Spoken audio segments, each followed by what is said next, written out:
Alors voilà ma balance, donc pour avoir une vision globale, donc c'est un objet qui est monté sur des charnières de porte. Voilà, donc ça bascule.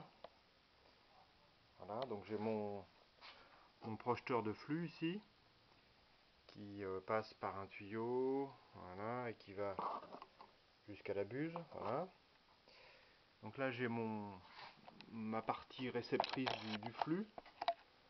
Donc je l'ai fait à la forme pour que ça puisse récupérer un maximum de flux. Donc ça peut se déplacer sans trop de problème. Là ça touche un peu, mais je ferai attention tout à l'heure dans les exercices que ça ne touche pas. Alors, la démonstration, c'est que le flux arrive, donc, il est projeté sur le profil, il fait une jet expulsion, donc il a tendance à reculer.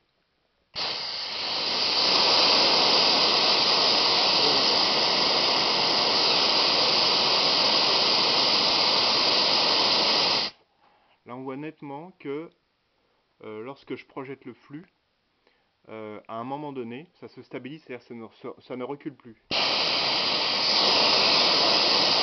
Et là on ne touche pas, hein.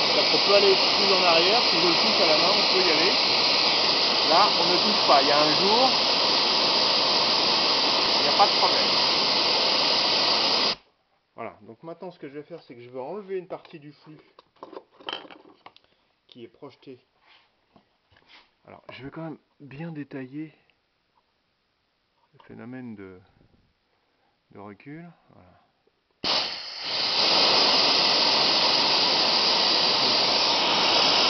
Vous voyez, si j'enlève une partie du flux qui est projeté contre le carton et qui rebondit donc sur ce carton additif, eh bien le système recule. Donc là il y a maintenu.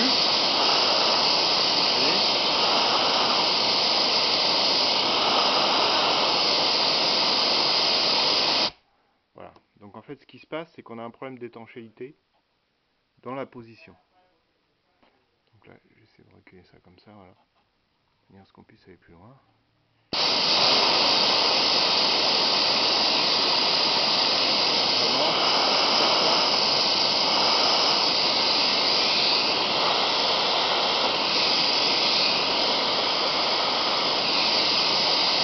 Voilà.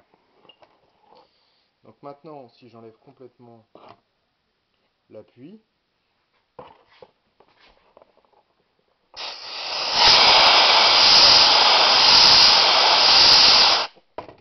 on a une jet expulsion qui est très importante. Voilà.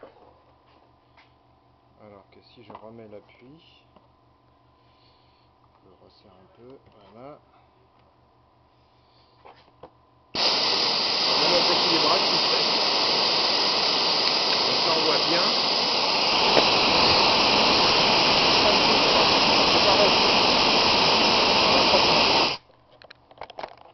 Voilà, démonstration est faite que le flux issu de cette buse là, en passant sur le profil, devient propriété du profil, propriété mécanique, et c'est comme s'il était projeté par le profil sur l'appui qui fait partie de la buse. D'accord ? Voilà.